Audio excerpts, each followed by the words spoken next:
Today is Friday, August 12th. We're talking about an overhaul at the CDC, why and in what ways the health agency is loosening its guidelines for COVID-19. And the U.S. Attorney General wants to let the public in on the investigation over classified records that may have been at Mar-a-Lago. Former President Trump says, bring it on. Plus, how much more will it cost you to send holiday gifts out this year? Which social media apps teenagers are using the most? And a first-of-its-kind honor for a basketball legend. Those stories and more news to know next. Welcome to The Newsworthy. All the day's news in around 10 minutes. Fast, fair, fun, and on the go. I'm Erica Mandy. Thanks so much for being here. You ready? Let's do this. 2.5 years into the COVID-19 pandemic, and the top public health agency in the U.S. is dropping some of the most common safety guidelines or recommendations. For example, the CDC now says Americans no longer need to stay 6 feet away from each other. Also, in most places, people without symptoms of COVID-19 no longer need to be screened. Or in other words, the CDC no longer recommends they should show proof of a negative test at certain locations. And Americans don't need to quarantine if they're exposed to the virus. That is, as long as they don't feel sick and don't test positive themselves. All this still doesn't mean the pandemic is over. But the CDC says the difference now, as compared to any other time, is that people are getting used to COVID-19.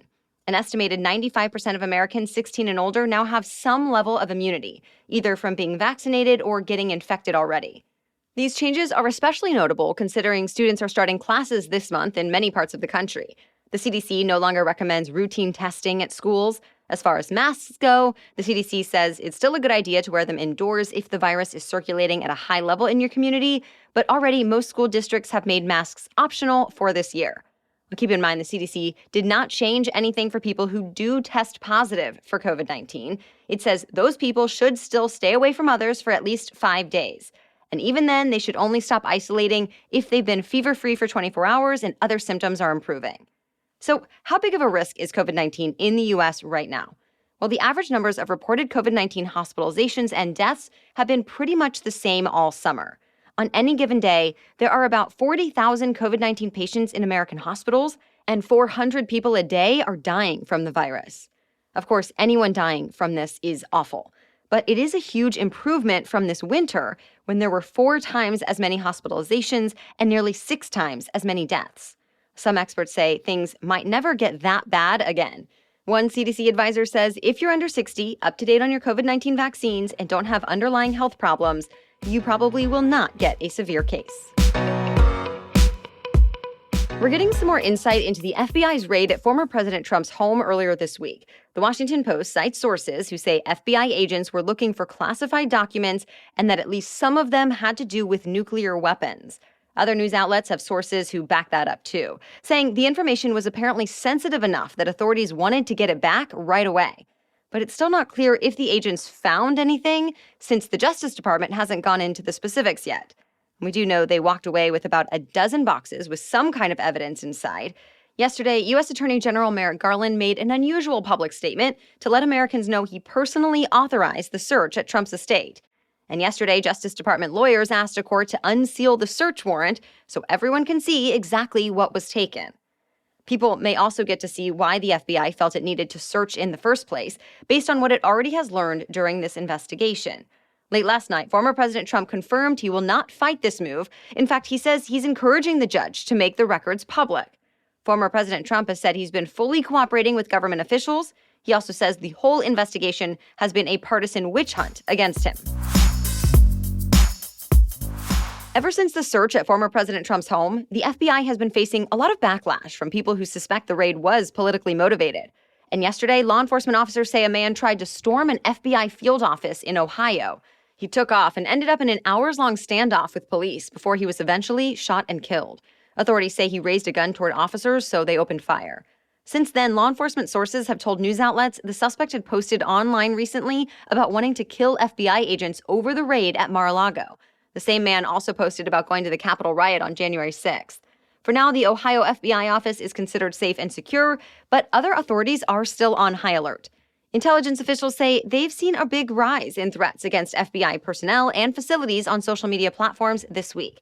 The U.S. Attorney General has called that kind of rhetoric unfair, saying the men and women of the Justice Department are, quote, dedicated, patriotic public servants. 7 oil and gas fields have been shut down at the Gulf of Mexico, ones that move more than 500,000 barrels of oil a day onto the coast. The issue is a pipeline started leaking in Louisiana, so Shell, Chevron, and other oil producers had to stop their operations. Thankfully, the waters were not impacted by the spill, and the issue is expected to be fixed today, which is welcome news since reports say an extended shutdown would really affect oil supply at a time when energy supplies are already tight. The Louisiana Department of Environmental Quality is now investigating. There's another election happening this weekend. Tomorrow, it's Hawaii's turn to hold primaries, so people there will decide who should be on the ballot for November's midterms. There are 2 races people are especially watching on a national level, one for the U.S. Senate, the other for the U.S. House. Democrats typically dominate the elections in Hawaii, but there are still quite a few Republicans running, saying they want to give voters a choice. Hawaiians will also vote on their next governor and lieutenant governor, as well as everyone in the state legislature. After this, just 9 more states have primaries before the midterm ballots are finalized. All right, we have more news for you still ahead. But first, a quick break for our sponsor, ZocDoc. I think it's so important to advocate for yourself when it comes to your medical care. I'm definitely the type of patient that comes in with my list of questions because, let's face it, no one knows what I'm experiencing or what I need better than me. And similarly, no one knows what you are looking for in a doctor better than you. That's why ZocDoc can be such a great partner in your search for the right kind of care. They make booking a great doctor surprisingly pain-free. ZocDoc is a free app that shows you doctors who are patient-reviewed, take your insurance, and are available when you need them. Simply go to ZocDoc.com, choose a time slot and whether you want to see the doctor in person or do a video visit, and just like that, you're booked. Every month, millions of people use ZocDoc, and I'm one of them. It's my go-to whenever I need to find and book a new doctor. Go to ZocDoc.com/newsworthy and download the ZocDoc app for free. Then start your search for a top-rated doctor today. Many are available within 24 hours. That's ZocDoc, ZocDoc.com/newsworthy. ZocDoc.com/newsworthy. Get ready for a holiday price hike at the post office. The USPS announced it plans to raise prices during the busy holiday shipping season for the 3rd year in a row. The Postal Service says the extra money will be used to offset rising delivery costs, especially during the peak season for shipping. The new shipping fees will be based on the weight of the packages and how far away they're going. You could be paying anywhere from an extra 25 cents to an extra $6 a package.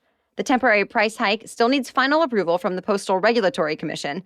If given the go-ahead, it would begin October 2nd and run through January 22nd of next year, which pretty much means sending your gifts out a couple of months early or even a month late won't save you any cash. A huge recall involving popular milk and nutrition drinks is now even bigger. Food manufacturing company Lyons Magnus has added batches of 30 more beverages made by major brands to this recall list. We're talking about Oatly, Organic Valley Milk, Premier Protein, Tone It Up, Ensure and Pediasure, which is for kids, and others. And that adds to the list of products that came out last month. The reason for these recalls? There are concerns about potential bacterial contamination that could cause botulism, which is a serious type of food poisoning that can be deadly. It's important to note that so far, no one has actually gotten sick from any of these drinks. And as with most recalls, not all drinks from these brands are unsafe, just certain lots. For a closer look at which ones need to be tossed out, visit fda.gov or we link to the recall list in today's episode notes. It seems YouTube is the most popular app among teens. The Pew Research Center polled 1,300 American teenagers ages 13 to 17, and of those surveyed, 95% use YouTube. The second most popular? TikTok, with 67% of teens using the video app. Instagram and Snapchat closely followed. About 6 in 10 teens use each of those apps. But as you might expect, Gen Z is less into Facebook than years past. Pew Research Center did a similar survey in 2014 and 2015. Back then, 71% of teens the same age used Facebook, compared to 32% in this recent survey. And teens today use Twitter, Reddit, and others even less than Facebook. Still, they are online a lot. Almost half of the teens surveyed said they use the internet almost constantly. While more than half of the teens said they spend the right amount of time on social media specifically, a third admitted it's too much. The NBA announced a historic honor for one of its most legendary players.